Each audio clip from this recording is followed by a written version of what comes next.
Hello, everyone, and welcome to the Border Battle Show. I'm your host, Eli Merrick. No Shave November.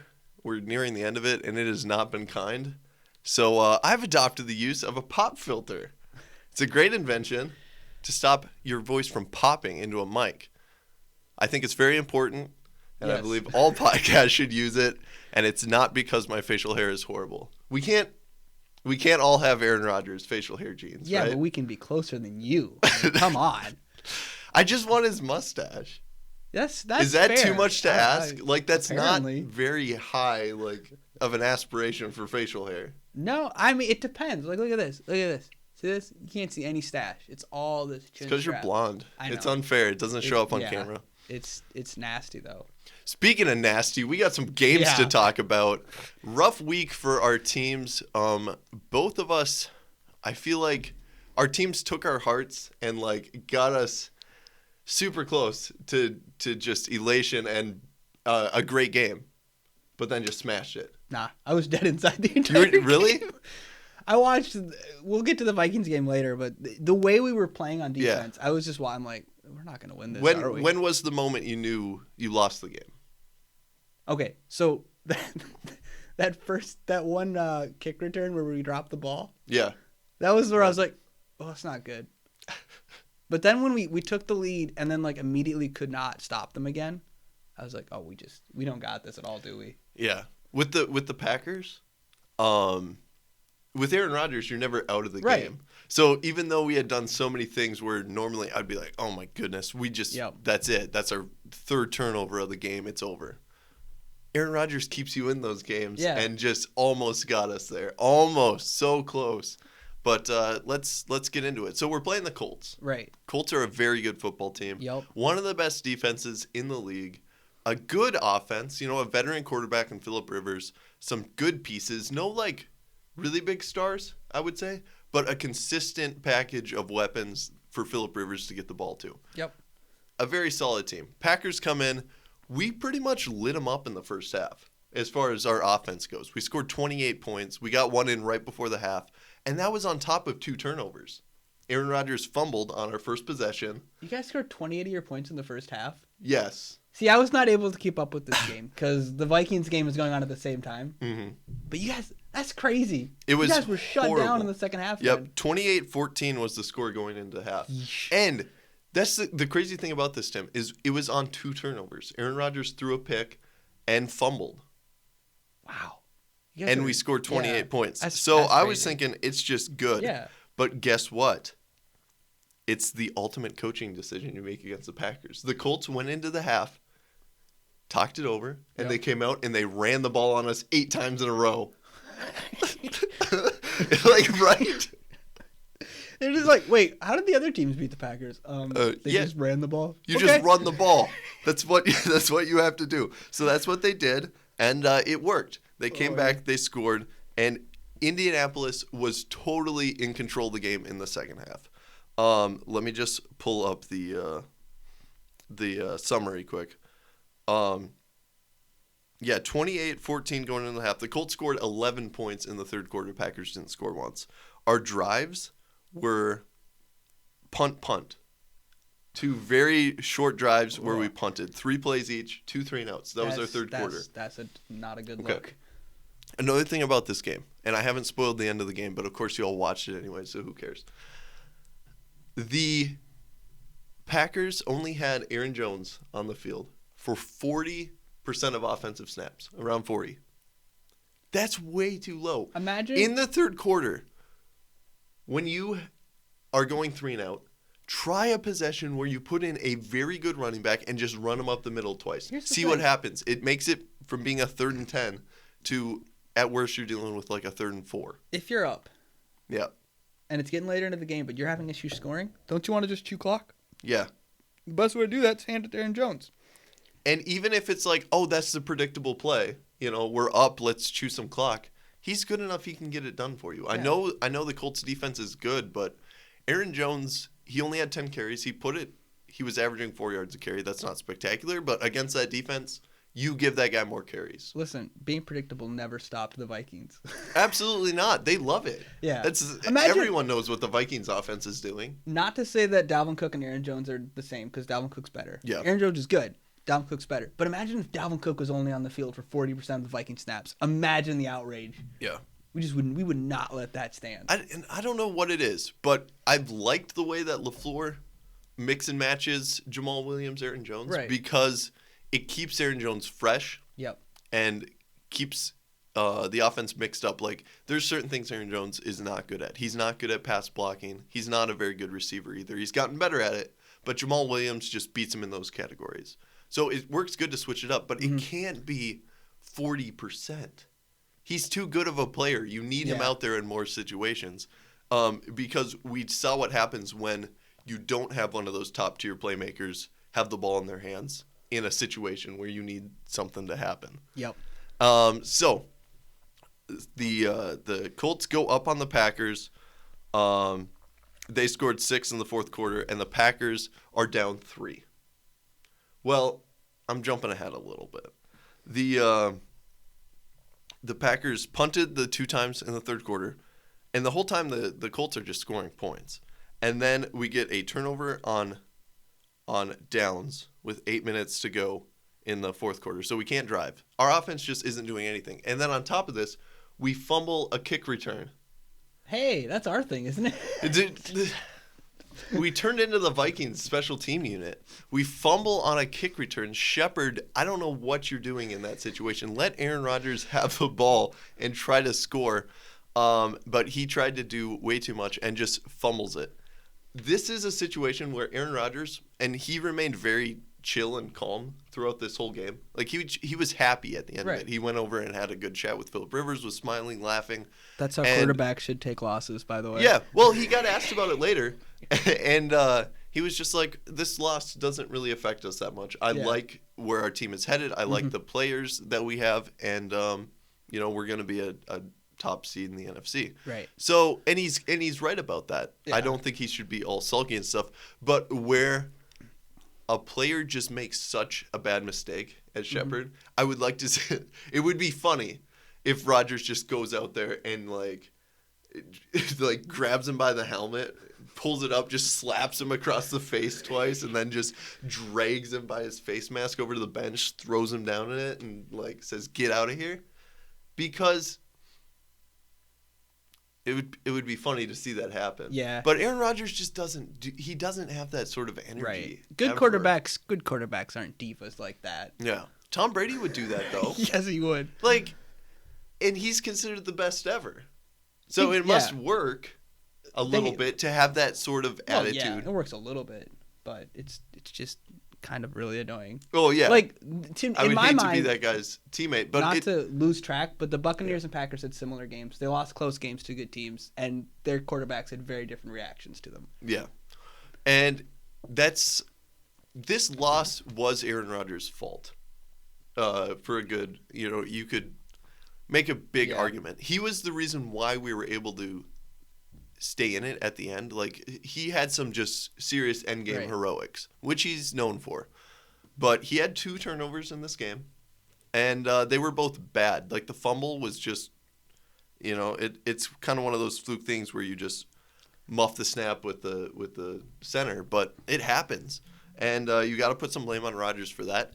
And then his pick was just garbage. He threw it behind the receiver, very far behind the receiver. Not a good throw. So he gets some of the blame for this, but at the end of the day, we make it to overtime. We get the field goal at the end, and it was because of Marquez Valdez-Scantling. This was the thing. He has been coming into his own so much. Like, he had the really good week, and it's been when Devonta Adams comes back, because now he doesn't need to be on their number 1 cornerback. He can do his thing. He can get open.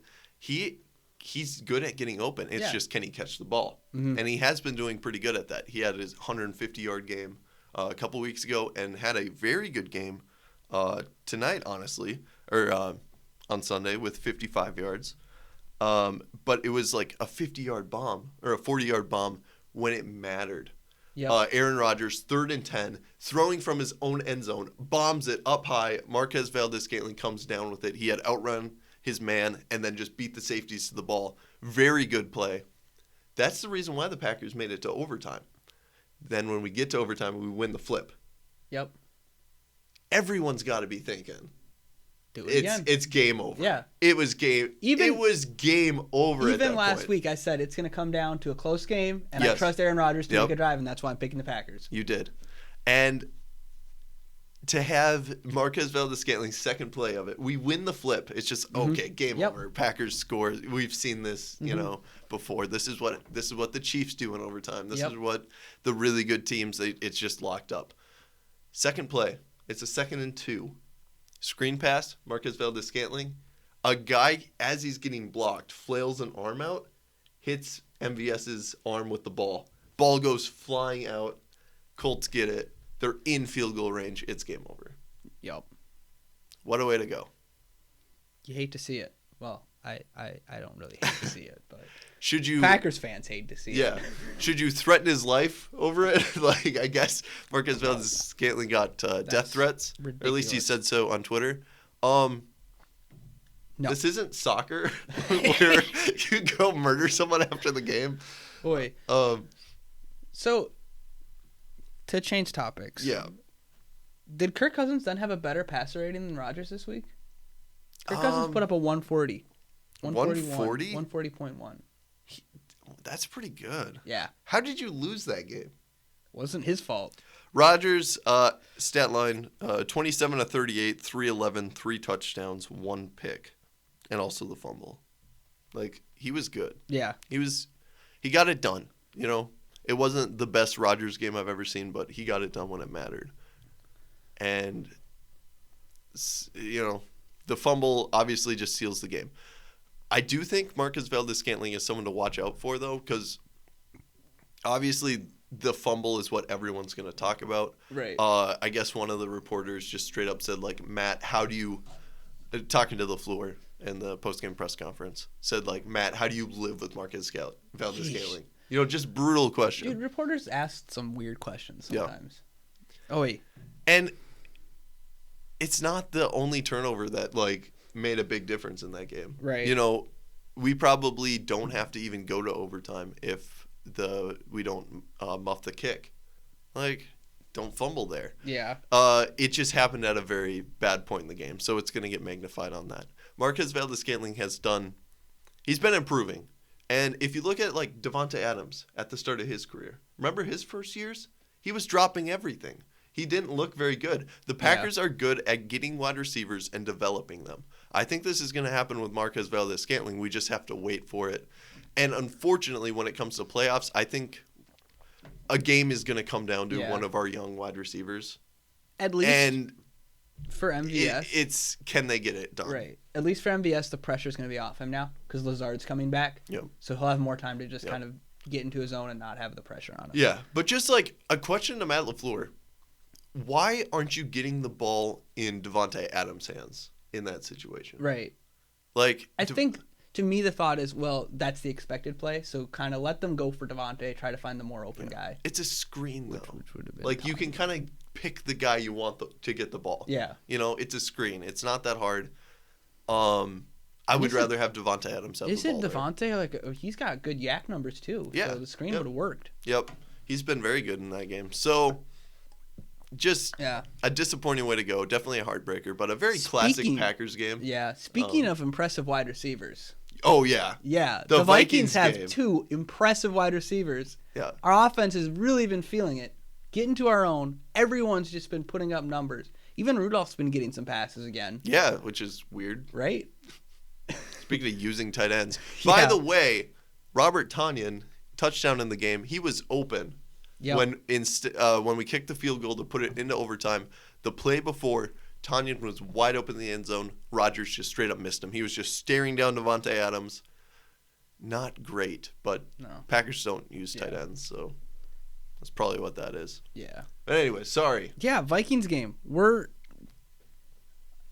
Our defense is just too young. That's all I can say. It's just one of those games where we're scoring, our offense is clicking, everything's looking good, and we just cannot get a stop on the Cowboys. We're letting Andy Dalton and CeeDee Lamb just make us look like nothing. Well, to be fair, CeeDee Lamb's catch was ridiculous. Yeah. This game, some of the best catches of the year happened in this game. Yep. Adam Thielen went off. He had a crazy night. CeeDee Lamb with the ridiculous, he's just laying out on his back touchdown catch. Like, just incredible. And then, of course, Thielen with the one-handed. Dude, just that was, dream catch. Odell who? Yeah, just so impressive. The quarterbacks in this game, a little less impressive. Dalton did the Dalton thing. He threw for a good amount of yards, had some great throws, had some really bad interceptions, though. Very Andy Dalton. Kirk, though. He looked good. Yeah. Yeah. You gotta feel bad for Kirk. He's looked like the past 3-4 weeks. He's cut down the interceptions. He's been looking good, and for a while there, the defense is looking good too now. But now the defense has been faltering again, and it's a mess. I think unfortunately your defense looked good against some bad teams. Plus the Packers, like the Packers game, defense looked pretty solid. Yeah. But then the rest of it was this is a bad team. They aren't good at scoring points. Your defense is gonna look better. I don't think the Vikings defense is just any good. I agree. Yeah. Like, name 3 players on our defense. I can name 2. Actually, I can name more than 2. But, yeah. Like, that are good. Right. You got Eric Kendricks and Harrison Smith, and that's Anthony Harris. I guess he's good too. But it's just not what it once was, and it's young, it's inconsistent, and it's gonna lose you games like this sometimes. Yeah, and there was a lot of bad mistakes too that I think cost the Vikings the game. Like very costly mistakes. Like like kind of what the Packers did. Special teams. Yeah. What happened to the Vikings special teams? Listen. When your defense is young and inconsistent, your special teams is the bad players from that defense. Like, that's how special teams work. It's rough. That is a good point. Yeah, it's just that side of the ball, we're just very raw and young there, and it's costing us a lot. What's weird, well, on the one hand, this loss kind of means you have to win out to make the playoffs. Yeah. On the other hand, we're still kind of the favorite for an 8th seed if it expands. Yep. Yeah, which is so weird with the COVID rules. If a bunch of games get canceled, which remains to be seen, the Vikings could get in the playoffs because they would then expand the playoffs to 8 teams. Yep. Which puts the Vikings, they're in control of their own destiny as far as getting an 8 seed. Yep. So I don't know. Like, we've won too many games to tank good. Yeah, you can't tank for Trevor at this point. You would have to tank for someone else. But, like, we need to win basically every game, and I have very little confidence in that. Or and you don't want to cheer for the COVID cancellation. So it's just a weird, awkward place. You really have to hope we have a good game in Tampa. That's what it comes down to, and that's not something you want to bet on. The Vikings have a rough schedule moving forward. If you're looking to win out, you play Tampa Bay and the Saints. Are probably the 2 toughest games, and they're both on the road. Just good rough. luck. Yeah. Good luck. It's over for the Vikings. I'm sorry. Try again next year. What do you think should be? Obviously, the team is going to look different next year, but what do you think can be done to improve the team immediately? Like, other than Cousins and a couple of the other veterans, we're a very young team. Yes. So you don't want to blow it up. When we have guys like Jefferson and Cook who are young and very talented, so you don't want to blow it up. Mm-hmm. But at the same, I think as Cousins just shown, he had a slow start this year, but he can be manageable, especially with as good of wide receivers as we have. So I think we really need to just get someone on defense. We can get 1 or 2 good players either in the draft or through free agent. I don't know what's available, but whatever we can get, that would put us back into being a solid team, I think. Mm-hmm. And I think possibly more offensive line help. I know it's been okay this year. It has been okay, but yeah. With the way Kirk Cousins is, you need the run game working for his game to even work at all. Yeah, he's getting the good game statistically because the play action has worked. Yeah. So you need to do whatever it takes to make sure. Dalvin Cook's a very good running back, but if you don't have an offensive line at all, he won't have good games. You won't be able to run it up the middle over and over and over again. So you need to make sure that offensive line, it's improving, but I think it could be improved more. Or we could just, tank. Tank. Honestly, Trevor, just saying, the Vikings are a better place to go than New York. Yes. Speaking of young quarterbacks. Yeah. Joe Burrow. That's unfortunate. Yeah, torn ACL and MCL, I Yeah. believe. And I thought his leg 3 might have been things. broken. Yeah, It that was looked bad. rough. It was a was rough really looking bad. injury. I feel bad Yeah. because he's obviously such a talented guy. He was playing pretty well yeah. considering how bad that Bengals team is. They're garbage.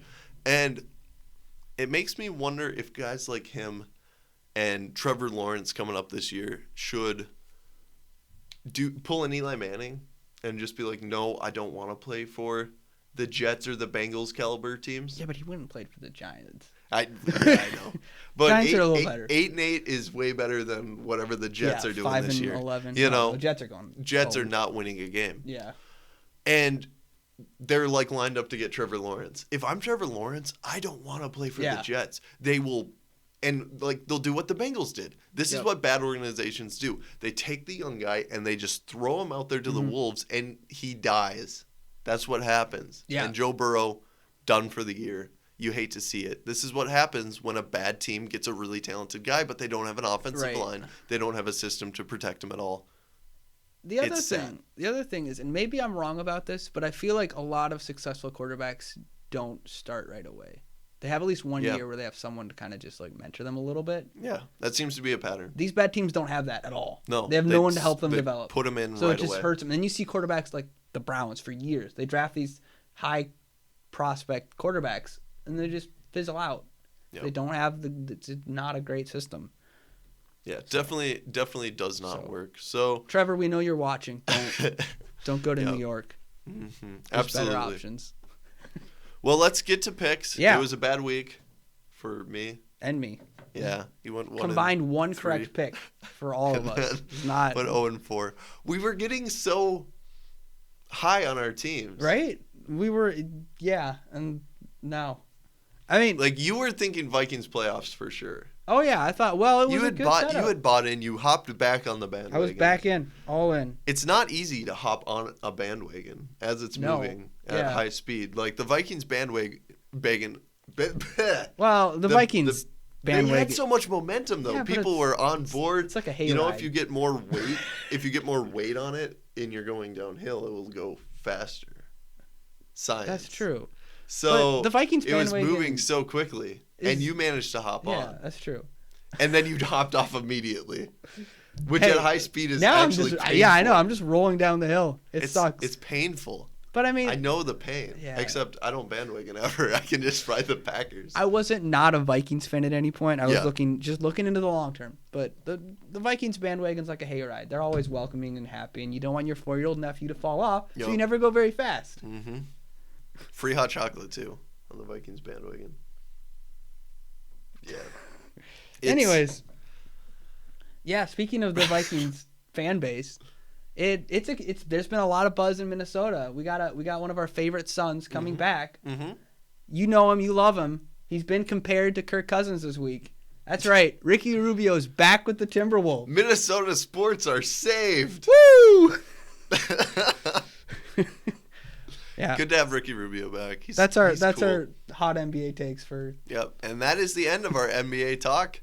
Tune in next year. Yeah, when we bring up one NBA fact. Yeah, we'll have one sentence on NBA. But the other favorite son, Teddy Bridgewater, and the Panthers are back in town. Back in town. Yep. That's pretty exciting. It's a great game. It's two teams that are like in the exact same position. They both suck. But they have a very outside chance of the playoffs, so they're going to try hard. It's going to be great. It's like watching two desperate like high school teams of kids that want out of their... Two teams in painful mediocrity. Yeah. It's rough. Yeah, just... It will be interesting. Who do you got winning the game? It's a 3.5 point... 3.5 spread for Vikings. That's not a big spread. No, for it's essentially the home team. a pick 'em. Especially considering you had a -7 against Dallas. Yeah, I don't want to talk about that. That's a big spread. That was a big spread. I think they're around the same level as the Panthers. So this spread seems weird to me. Who do you got? I got Vikings win, Panthers cover. Even though that's close, I just... Do you think it's going to be that close a weekend? For one, I just got to hedge my bets. Yeah. To be completely honest, because I really don't know who's going to win this game. So for one, I gotta hedge my bets. But on the other hand, even if the Vikings win the game, like we haven't won big. No, I think our biggest win was against the Packers. that's embarrassing. Yeah. So we haven't won big all year. So I think picking even if the Vikings win within 3.5 is reasonable. So I pick Vikings win, Panthers cover. Okay. I'm going higher on the Vikings than you are. Okay. Which I did last week, and it failed you. It failed horribly for me. Never trust the Vikings. What am I doing? Vikings win, Vikings cover. All right. Panthers aren't very good. I mean, you got to make up your picks. So. Well, yeah. Plus, I need to make up some games. I'm quite far behind, and I just don't think Panthers are very good. Vikings defense will do just enough to keep them in the game, and this Vikings offense should just score a lot of points on the Panthers. So I'm gonna pick the Vikings to win and cover the 3.5. Packers, divisional game. Da Bears coming to town. 8.5. 8.5. Ridiculous spread.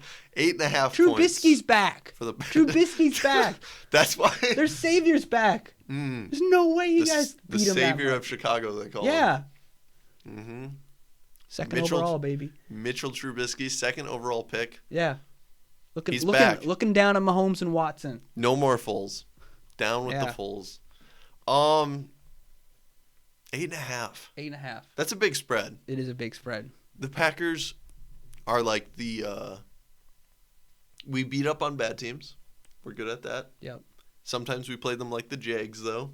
But most of the time, we beat up on the bad teams, and then we lose close games to good teams. Bears are coming off a bye, too. Bears are garbage. No.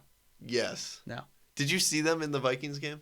Yes. Yeah. That was before Mitchell Trubisky came back. No. No, that's not how that works. Mitchell Trubisky is a garbage tier quarterback who will never be good. The Bears have a carnival of garbage quarterbacks that they just swap in and out. What are you saying about the GOAT Rex Grossman? That man led him to a Super Bowl loss. They have a lot of they actually have some good Super Bowl quarterbacks on that team. Not Mitchell Trubisky, but Nick Foles. Oh, yeah. Rex Grossman. That's Super Bowl. Maybe the play was they have Mitchell Trubisky for the regular season, and then they get to the playoffs because he's with that defense, Mitchell Trubisky, they can maybe make the playoffs. Then you put in Foles, and you put in Rex Grossman to get it done in the playoffs. They're gonna do big like brain a moves. Quarterback rotation. Yeah, never been done before. Yep. Yo, speaking of which, we'll make the picks in a second. But so Mike Glennon is starting for the Jaguars now. Yeah. Which creates an amazing little circle of Nick Foles was benched in Jacksonville for Gardner Minshew, who's benched for Jake Luton, who's benched for Mike Glennon, who was replaced by Nick Foles in Chicago. Nice. That is a cool nice little circle. Yep. NFL quarterbacks. It's such an interesting thing because if you think about it, there aren't 32 people in the entire world that can play quarterback well. Nope. And the NFL needs 32. 10 to 12 at a given time. Yeah. It's very strange. And it's part of what makes football like my favorite sport is just that it's so specialized. There's not even 32 people that can do the job of quarterback correctly. But Trubisky's one of them. The Bears have none of those guys on their roster. Packers win. Packers win big. I know I've just say that every week, but I believe it. I believe it down in my heart. Yeah, it works most of the time. And we'll see if it pays off. I think this is where you see the running game hopefully get established a little bit more. Aaron Jones needs more carries. Do you remember a couple of years ago? It was like the Brett Favre. There's like a Brett Favre ceremony at Lambeau Field, and they played the Bears. And the Bears won. Yeah. And the Bears were trash. Yeah. It's gonna be like that again. Okay. Whoa. Hot take. But Packers will still win. But the Bears will absolutely cover the crap out of this game. Okay. So that spread is just very, very high. Packers have been playing a lot of close games. Early in the season, we saw them blowing out bad teams. I think they go back to that. Our offense is too good. The Bears can't slow us down, and you don't have to be worried about them scoring any points. So no, they got Trubisky back. If the Packers, that Trubisky Allen Robinson connection, man. You got to admit though, if the Packers score over 24 points, they're covering the spread. No, because then all the Bears need to score is like 17. Yeah, they can score 17. They're the Bears. They can score 17 with Trubisky. Oh no way. I guess we'll see. This is why they play the games. Oh. turns out. So enjoy your Thanksgiving games. This will hopefully be coming out on Thanksgiving while you are enjoying your Thanksgiving dinner with hopefully a good amount of your family. Yeah. And enjoy the horrible games Packers don't get to play. Just a travesty to us all. Yeah. But It's you the get to worst- enjoy them on Sunday. Worst Thanksgiving games. And they we're not getting into that. So have a happy Thanksgiving and try to enjoy yourself. Yeah, we'll see you guys next week.